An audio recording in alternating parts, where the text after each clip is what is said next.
Hey everyone, my name is Taps, and we just had a great community update AMA surprise from Alex G from marketing, as well as from Veve and Ecomi's founders, David and Dan. There were some key updates on timelines, features, new brands, artists, and much more that was solid. In this video, I'm going to go over those key highlights with some updated timelines, what you need to consider, and why I think we're about to see a turning of the tides by the end of May. Let's get it. As always, if you're new to the channel, welcome to the community, feel free to subscribe. I'm a crypto stock and real estate investor, but never a financial advisor. Okay, so first of all, we need to address the elephant in the room. Or maybe we should address the Sith Lord in the room, because David Yu's background has substantially changed, as we can see. Thank you for pointing a lot of this out, Mr. Kyle Wilson. His background is flooded with a couple of key teasers. As you can see, we have a Darth Vader picture. One that was not pointed out is this looks very much like the stormtrooper that sits on top of a land speeder bike, the ones that kind of go through the forests. A Star Wars comic, a lightsaber,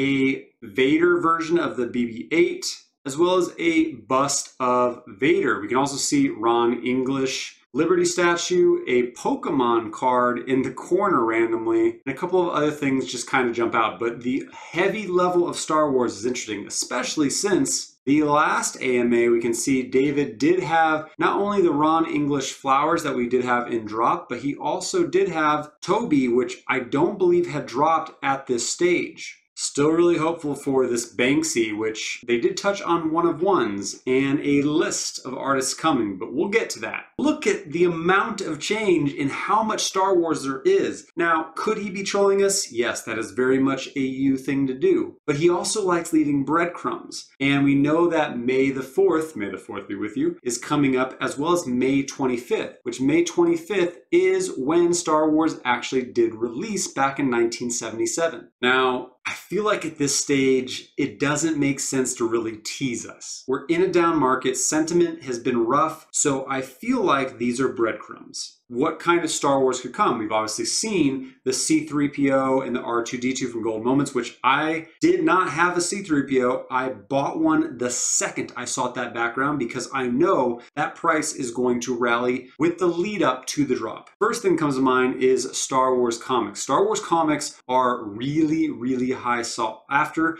They fall right in line with Marvel as well as Action Comics as some of the highest selling comics. As you can see, $40,000 for a 9.4 on this OG comic from Star Wars, but there's plenty of them that sell really high values. In the collectibles on Sideshow, the quality of them are amazing and they sell pretty solid as well. $9,000, $8,000, $7,600. They will do fantastic. Not to mention that you think about the waves of excitement. Well, initially, of course, we're all going to be excited internally, but there is also a series of new Star Wars movies that are dropping in 2023. There'll be one in 2023, one in 2025, one in 2027. So it will be really exciting, and it makes sense for Veve to start dripping in Star Wars content now up until December 22nd, 2023 of the next movie release. You think of fandoms. Star Wars? Are you kidding me? 5.6 million followers on Twitter. If you can get Star Wars to retweet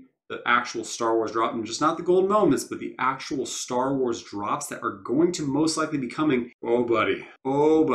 Okay, now on to the AMA, besides the fact of that background. First one was transfers with collectibles coming back will happen. So we know that they paused the transfers of collectibles in order to fight the massive bot problem that we had. But transfers for collectibles will be coming back with the first phase of Master Collector Program. And that's because the MCP helps identify those who are legitimate users and collectors. And we know that MCP is coming this quarter, so roughly in the next 2 months. And Alex G asked what they're most looking forward to, referencing promo codes. David said in May and June, there will be much more NFT drops coming that have utility. He did specifically mention entry tickets into events. and there was some talk around movies. I think they're purposely being very, very hush-hush about this because some of it is still developing, but also they don't want to give away exactly what the utility of these NFTs are going to be. They did also announce in terms of events that they will be not just at DCon London, but also at DCon Anaheim again this November as well, to the US DCon. Now, they mentioned that there will be drops corresponding with both events. However, they announced also a kickoff party at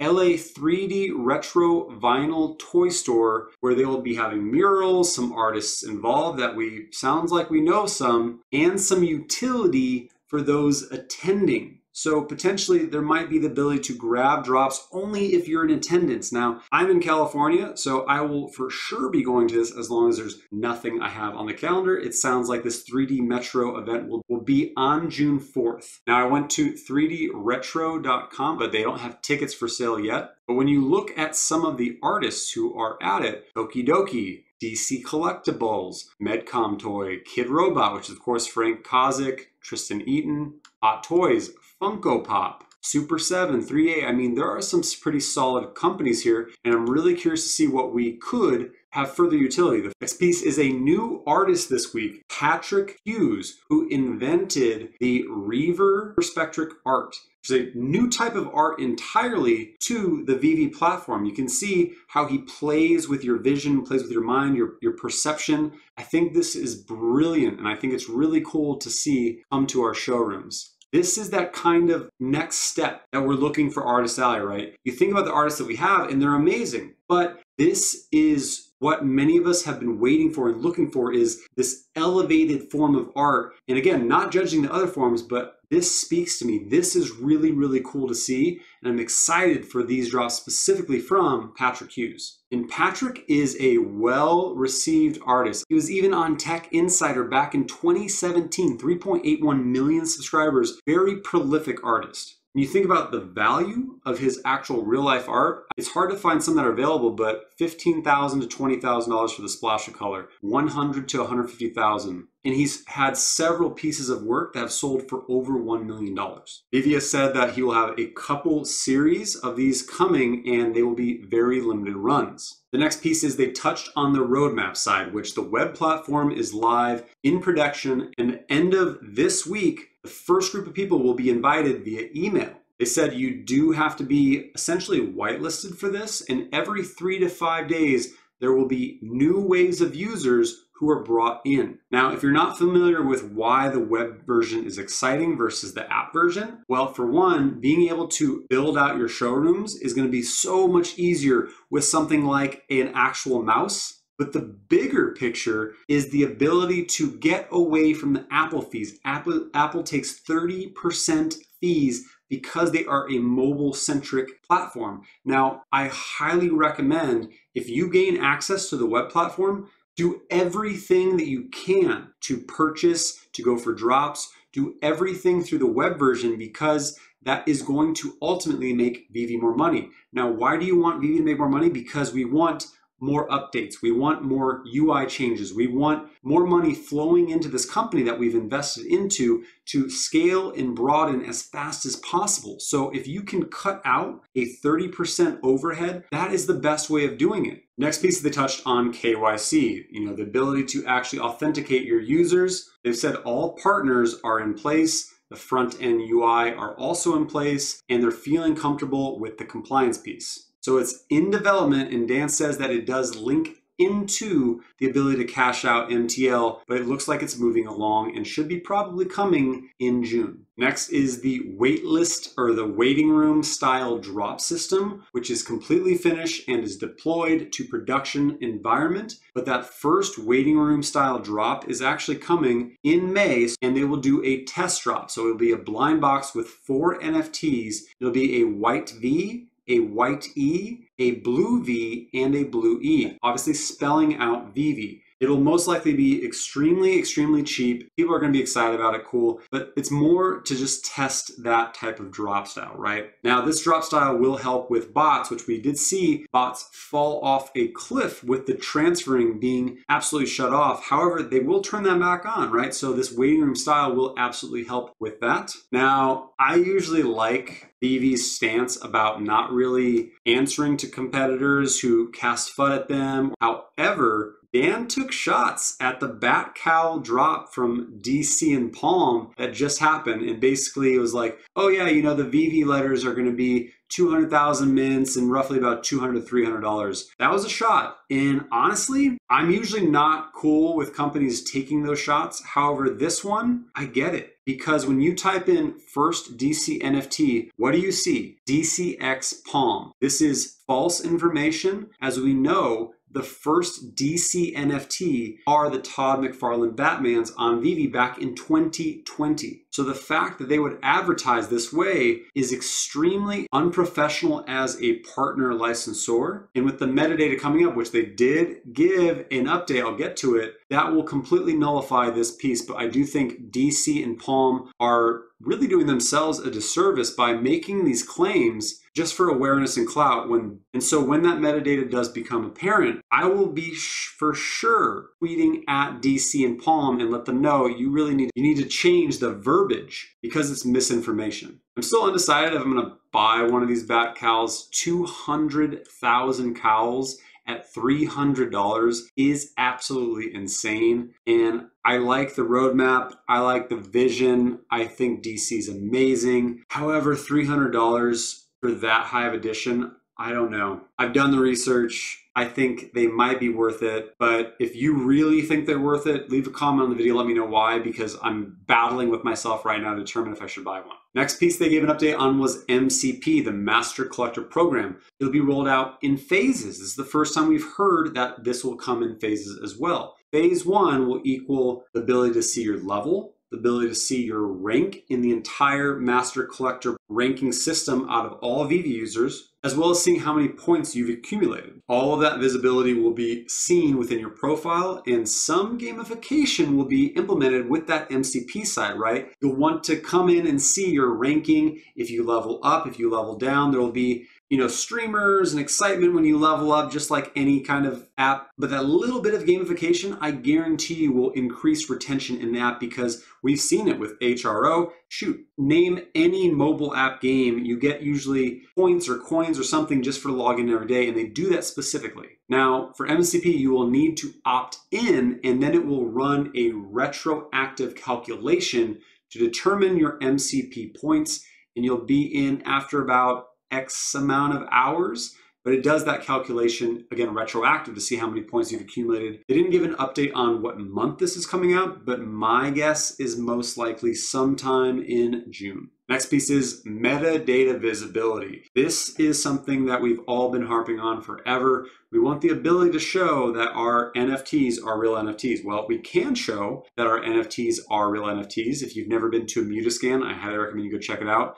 There have been 5.5 million plus Veve NFTs reminted onto Immutable X. Now, this is awesome to see. However, we need to see the previous metadata of them minted on GoChain to show that the Todd McFarlane was the first DC NFT, that the Spider-Man was the first Marvel NFT, and so on, right? We need that metadata, and they did say that it's backlogged, but looking to hopefully get kicked off but priorities are OUP, KYC, web version, so it looks like they're aiming for it for May, but it could push to June. But Dan did clear the air, so listen. Yeah. But, really, Alex, to your point, any Veve OG knows that Batman Todd McFarlane number 100 was the very first collectible drop down the Veve platform back in 2020. So no matter what other marketing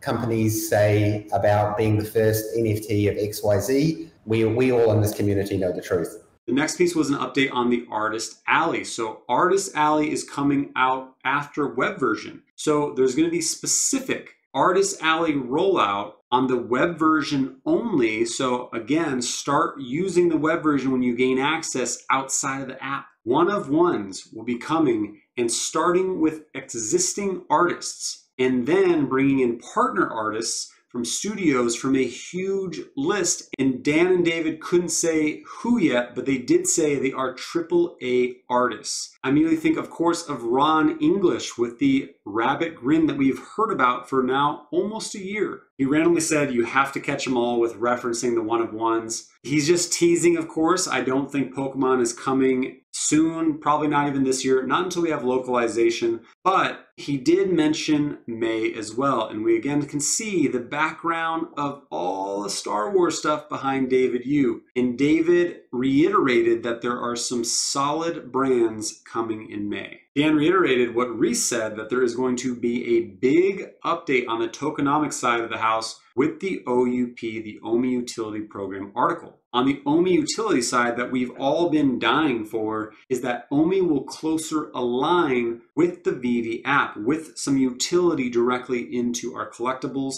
and the actual app itself. And OMI to NFT will be included in some of the language of the OUP article that is coming, version 0.2, or the final version, hopefully in the next few weeks. They'll be announcing a number of new partnerships that follow the main updates. Now, what kind of partnerships?